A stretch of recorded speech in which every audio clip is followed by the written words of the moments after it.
कहानी की शुरुआत होती है एक भागते हुए लड़के से, जिसे अचानक अपने पीछे गरजते हुए इंजन की आवाज सुनाई दी। उसने घबरा कर तुरंत मुड़कर देखा तो उसे बस दूर से सिर्फ धूल के बादल नजर आए जो तेजी से उसकी तरफ बढ़ रहे थे। नीनो समझ गया था कि ये जरूर खेत का मालिक ही होगा जो उसे पकड़ने आ रहा था, और इसी डर के मारे वो पास के एक गड्ढे में कूदकर छुपने की जगह ढूंढने लगा। उसने अपने शरीर को सिकोड़ कर एकदम समेट लिया और दिल से भगवान को याद करते हुए वो कहने लगा कि बस आज बच जाऊं, खेत का मालिक मुझे ढूंढ ना ले। उसके पिता ने अपनी पूरी जिंदगी मजदूर के तौर पर खेत पर काम किया और अभी कुछ दिन पहले ही उन्होंने नीनो की तरफ से खेत के मालिक के साथ कॉन्ट्रैक्ट साइन किया था, जिसके बाद 10 साल की उम्र में नीनो जबरदस्ती उस मालिक का मजदूर बन गया। लेकिन नीनो अपने पिता की तरह पूरी जिंदगी किसी और के लिए काम नहीं करना चाहता था, इसीलिए जब उसे मौका मिला तो वो खेत से भाग निकला। वो भागने से पहले मालिक की सबसे कीमती चीज, उसकी सोने की पॉकेट वॉच भी चुरा कर ले गया था। जब खेत के मालिक को पता चला कि नीनो भाग गया है, साथ ही उसकी प्यारी घड़ी भी चुरा ले गया, तो वो गुस्से से पागल हो गया और तुरंत सभी मजदूरों को इकट्ठा करके अलग अलग दिशाओं में लड़के को पकड़ने के लिए भेज दिया। उसने नीनो को पकड़ने वाले के लिए इनाम भी रखा। तब नीनो के पिता भागते हुए मालिक के पास जाकर अपने बेटे की तरफ से माफी मांगने लगे, लेकिन मालिक ने गुस्से में उसे भी डांट कर भगा दिया। इधर भागता हुआ नीनो उस बड़े से पेड़ के नीचे पहुंच गया जहां उसकी बहन काफी देर से उसका इंतजार कर रही थी। नीनो ने जल्दी से उन कपड़ों को बदला जो बहन लाई थी और फिर अपनी बहन से कहा कि मेरे पुराने कपड़े दूसरे रास्ते पर फेंक देना ताकि शिकारी कुत्तों को भटकाया जा सके। फिर अपनी बहन को अलविदा कहने के बाद नीनो फिर से भाग निकला। वो पूरी ताकत से दौड़ता रहा और एक पल के लिए भी रुकने की हिम्मत नहीं की। सिर्फ रात होने पर ही वो एक पत्थर की गुफा में जा छुपा। फिर उसने थोड़ा सा खाना खाकर अपनी थोड़ी ताकत जमा की और फिर पूरी रात थोड़ा डरते हुए गुजारी।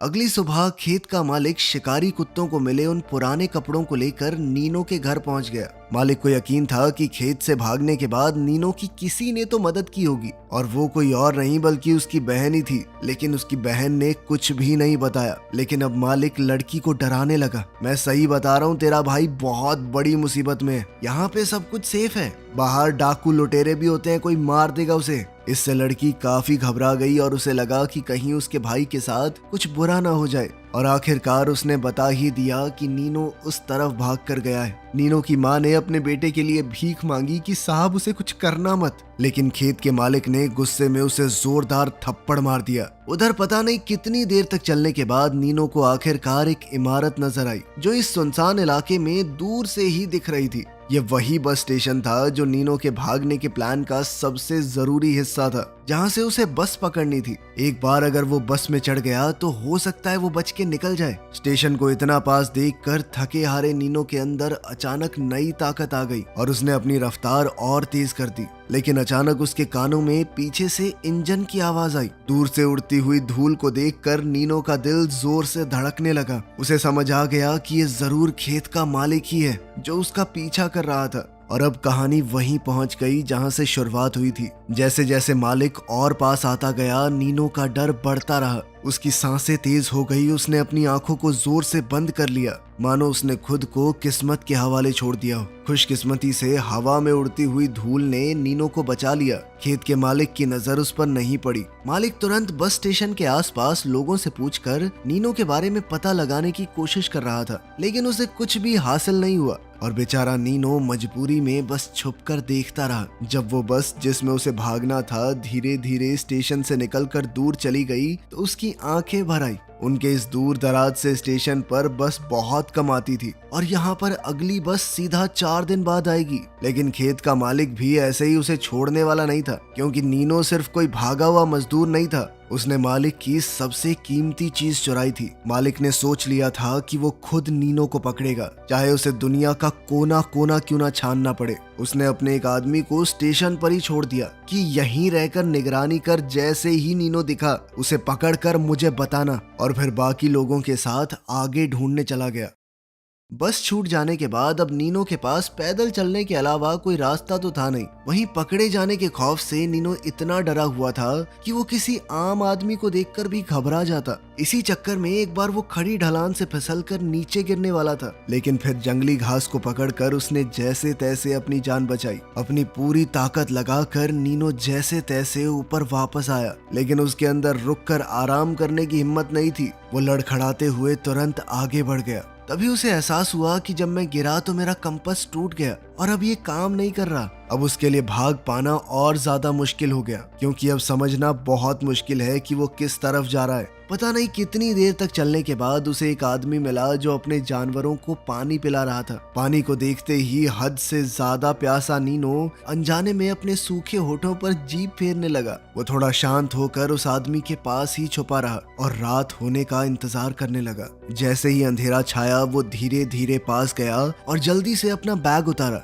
और घबराहट में उस आदमी का खाना बैग में डालने लगा। लेकिन उस आदमी ने नीनो को देख लिया था। जैसे जैसे वो आदमी उसकी तरफ बढ़ा, घबराया हुआ नीनो अचानक मुड़कर भाग पड़ा, लेकिन आदमी ने उसे लाठी से मारकर गिरा दिया। फिर भी नीनो किसी तरह उठ खड़ा हुआ। उसने अपनी कमर से छुरा निकालकर आदमी को धमकाया कि पास मत आ मेरे, मैं मार दूंगा। लेकिन आदमी ने उसकी बात नजरअंदाज कर दी और फिर से आगे बढ़ने लगा, जिससे डरा हुआ नीनो दोबारा अपनी जान बचाकर भाग गया। उसके पास इतना भी वक्त नहीं था कि जमीन पर गिरा हुआ बैग उठा सके। बैग छूट जाने के बाद नीनो के पास अब कुछ भी नहीं बचा था, ना कोई खाना ना पानी, सिर्फ एक अकेला बेसहारा बच्चा। फिर न जाने कितनी देर बाद उसे दूर से एक इमारत नजर आई। उसने हिसाब लगाया कि यहाँ पर लोग भी होंगे, मुझे खाना और पानी मिल सकता है। इसी उम्मीद के साथ उसने आसपास ध्यान से देखा और धीरे धीरे हिम्मत जोड़कर उस इमारत की तरफ दौड़ पड़ा। उसने छुरा हाथ में कस के पकड़ लिया और थोड़ी हिम्मत बटोरता हुआ अंदर घुस गया।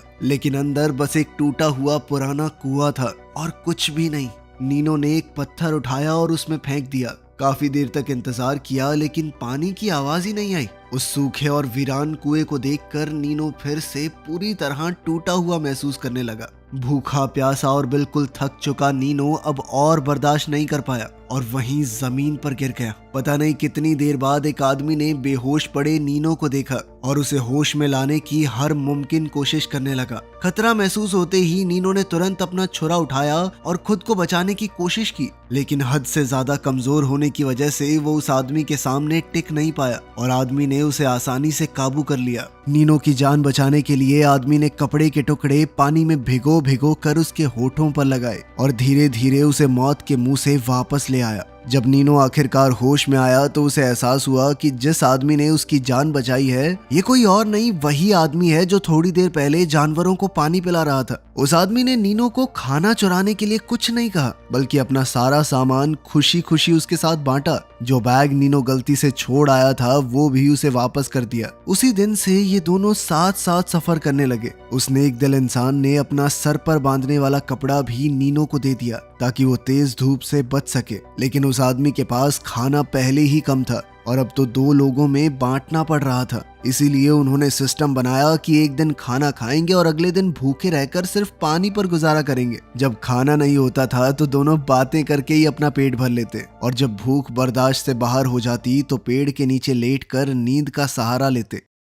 इधर खेत का मालिक जो कई दिनों से नीनो का पीछा कर रहा था, उसने अपने आदमियों को 2 गुटों में बांट दिया और वो धीरे धीरे नीनो के करीब पहुंच रहा था। उधर नीनो को पता चला कि उस आदमी का नाम रॉय है। खैर कुछ देर बाद रॉय ने देखा कि मेरा कुत्ता जो आमतौर पर शांत रहता है इतनी जोर जोर से भौंक क्यों रहा है। जिस दिशा में कुत्ता भौंक रहा था उस तरफ से 2 लोग उनकी तरफ आ रहे थे। रॉय समझ गया कि ये लोग शायद वही हैं जो नीनो को पकड़ना चाहते हैं, इसीलिए उसने बिना देर किए नीनो से कहा कि तुम जल्दी से छुप जाओ। ये सुनते ही नीनो इधर उधर देखकर छुपने लगा। दोनों पीछा करने वाले लोग जल्द ही वहां पहुंच गए और पूरी सख्ती से उस आदमी से पूछताछ करने लगे कि नीनो कहाँ है। लेकिन रॉय ने पूरी तसल्ली के साथ कहा कि मैं किसी नीनो को नहीं जानता। उनके सभी सवालों के जवाब रॉय ने इतने अच्छे से दिए कि उन्हें बिल्कुल भी शक नहीं हुआ। जैसे ही दोनों रॉय की बातों पर भरोसा करके वहां से जाने लगे, तभी अचानक उनका शिकारी कुत्ता भौंकने लगा। वो पास के सूखे कुएं की तरफ इशारा कर रहा था। उनमें से एक ने तुरंत सूखी घास को आग लगाकर कुएं के मुंह पर फेंक दिया। कुएं के नीचे छुपा हुआ नीनो पूरी तरह घबरा गया। वो सांस भी बिल्कुल धीरे धीरे लेने लगा ताकि किसी को एहसास न हो कि वो यहाँ पर छुपा हुआ है। फिर भी उन लोगों में से एक ने अपनी राइफल निकालकर कुएं के अंदर गोली चला दी, लेकिन किस्मत से नीनो को कुछ नहीं हुआ। उनका ध्यान भटकाने के लिए रॉय ने कहा कि कल मैंने पास की घाटी में बहुत सारे गिद्ध देखे थे, आसमान में घूम रहे थे। हो सकता है कि लड़का वहीं पर पड़ा हो, मर गया होगा। अब तक यहाँ पे क्या मिलेगा खाने को। उसकी बात उनमें से एक तो मान गया, लेकिन दूसरे ने अचानक से सवाल पूछा कि तुमने पेशाब कहाँ किया था। दरअसल दीवार के कोने में किसी ने पेशाब किया हुआ था। ये किया तो नीनो नहीं था, लेकिन इस बात का इस्तेमाल करके वो आदमी ये जानना चाहता था कि रॉय कहीं उन्हें झूठ तो नहीं बोल रहा। अब सही जगह का पता ना होने की वजह से रॉय ने एक तुक्का मारा, लेकिन ये उससे बहुत बड़ी गलती हो गई। उन लोगों ने रॉय को बेरहमी से पीटना शुरू कर दिया। फिर भी जब रॉय ने नीनो के बारे में कुछ नहीं बताया तो उन्होंने अपनी चाल बदली। अब वो नरमी से बात करने लगे, लेकिन चाहे वो कितनी भी कोशिश क्यों ना कर लें, रॉय एक ही बात कहता रहा कि मैंने किसी बच्चे को देखा ही नहीं। उसे बोलने पर मजबूर करने के लिए उन लोगों ने उसके सामने ही उसकी भेड़ों को काट डाला।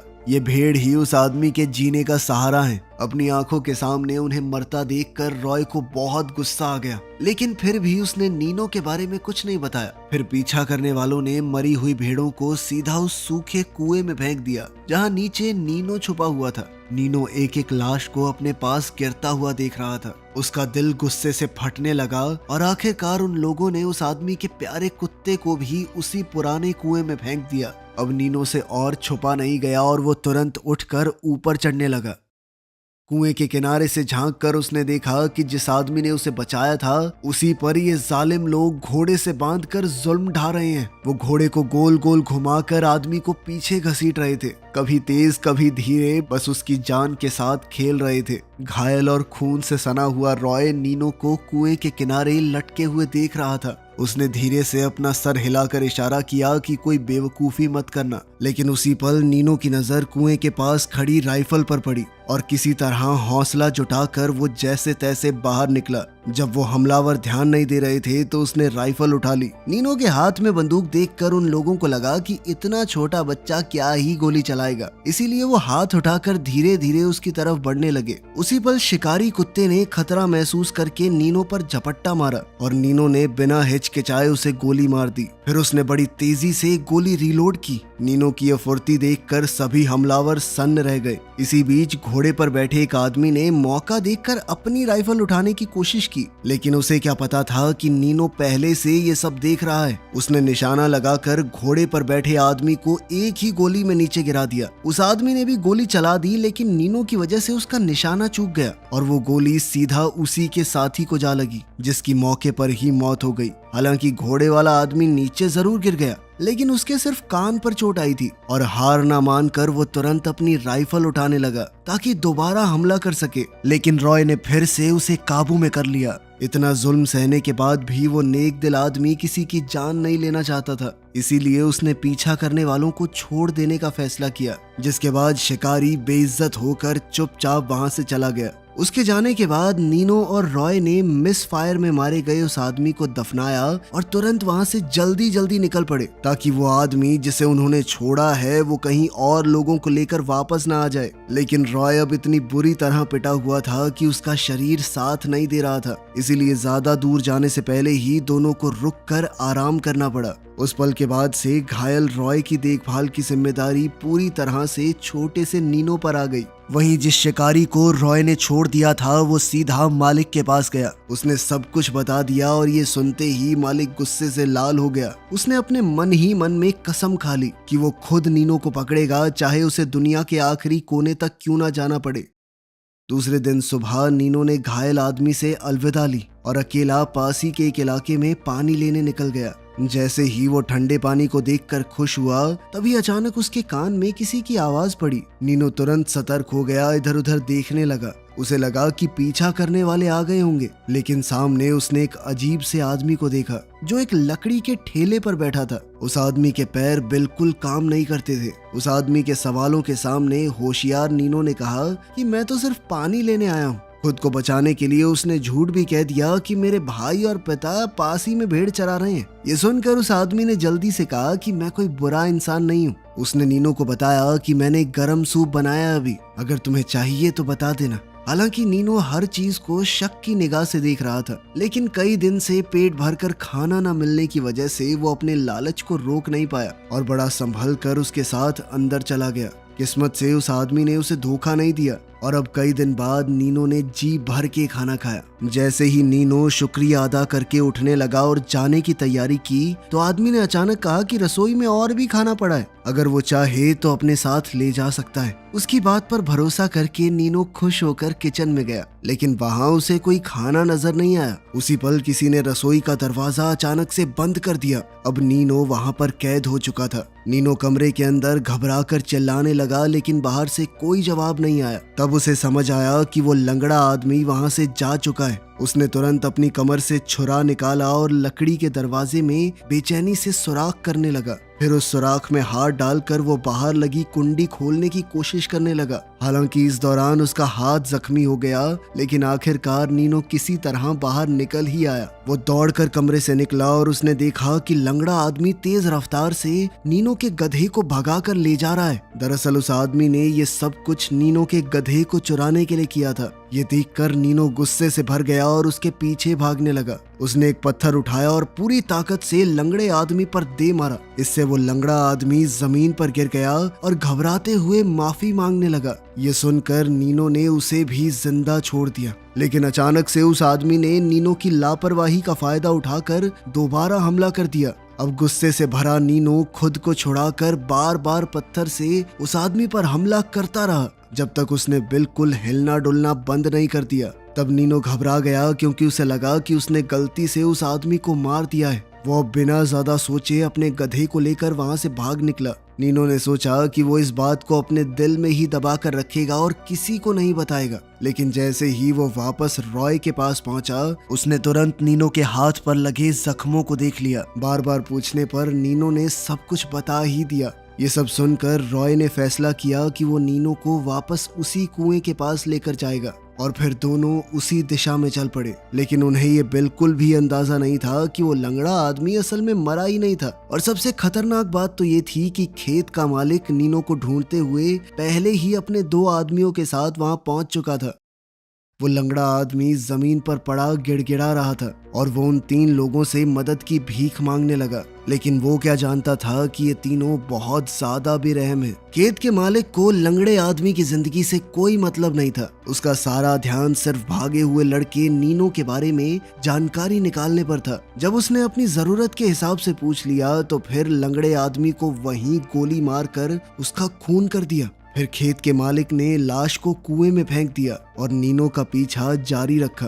थोड़ी देर बाद नीनो और रॉय वापस उसी जगह पर लौट आए। किस्मत से नीनो बिल्कुल बाल बाल बच गया और खेत के मालिक से उसका आमना सामना होते होते रह गया। वहीं उसके साथी ने जमीन पर पड़े खून के निशान को खामोशी से देखा, फिर इधर उधर देखा और आखिरकार कुएं के अंदर से लंगड़े आदमी की लाश निकाल ली। उसने लाश को बाहर निकालकर एक अच्छे तरीके से दफनाया। फिर दोनों ने वहीं रात गुजारी और अगली सुबह फिर से अपना सफर जारी रखा। जल्द ही वो दोनों एक वीरान स्टेशन पर जा पहुंचे, जहां उनका आखिरकार उस खेत के मालिक से सामना हो ही गया, जो न जाने कब से उनका पीछा कर रहा था। अब आदमी ने तुरंत नीनो को एक कमरे के अंदर छुप जाने को कहा और खुद बाहर बंदूक के साथ खड़ा हो गया, ताकि वो अकेले ही खेत के मालिक और उसके 2 आदमियों का सामना कर सके। चालाक खेत के मालिक ने पहले तो रॉय को समझाने की कोशिश की। उसने कहा कि मैं तेरी जान के पीछे नहीं हूँ, मुझे सिर्फ नीनो को वापस ले जाना है और इस सब से तुम्हारा कोई लेना देना नहीं है। लेकिन चाहे मालिक कुछ भी बोलता रहे, रॉय पर कोई फर्क नहीं पड़ा। वो अपनी बंदूक के साथ दीवार बनकर खड़ा रहा और नीनो की हिफाजत करता रहा। जब समझाना काम नहीं आया तो खेत के मालिक ने भारी इनाम का लालच दिया, ताकि रॉय नीनो को उसके हवाले कर दे। लेकिन इतना सारा पैसा देखकर भी उस आदमी के चेहरे पर जरा सी हिचकिचाहट भी नहीं आई। अब कोई रास्ता तो बचा नहीं था, इसलिए गुस्से से भरे खेत के मालिक ने जबरदस्ती नीनो को ले जाने की कोशिश की और वहाँ पर जबरदस्त गोलीबारी शुरू हो गई। असल में ये आदमी एक पुराना फौजी था। उसका निशाना जबरदस्त था और उसने 1 सेकंड में खेत के मालिक के दोनों साथी गिरा दिए। लेकिन तभी उसकी नजर इधर उधर गई और उसे एहसास हुआ कि घबराया हुआ नीनो गायब हो चुका है। वो तुरंत उसे ढूंढने के लिए दौड़ा और आखिरकार वो उसे एक लकड़ी के शेड के अंदर मिला। लेकिन तभी अचानक दरवाजे के पीछे से चालाक खेत का मालिक निकल आया। खतरे का अंदाजा होते ही वो आदमी तुरंत पलट गया, लेकिन तब तक बहुत देर हो चुकी थी। खेत के मालिक ने गोली चला दी और उसी पल रॉय सीढ़ियों से नीचे जा गिरा।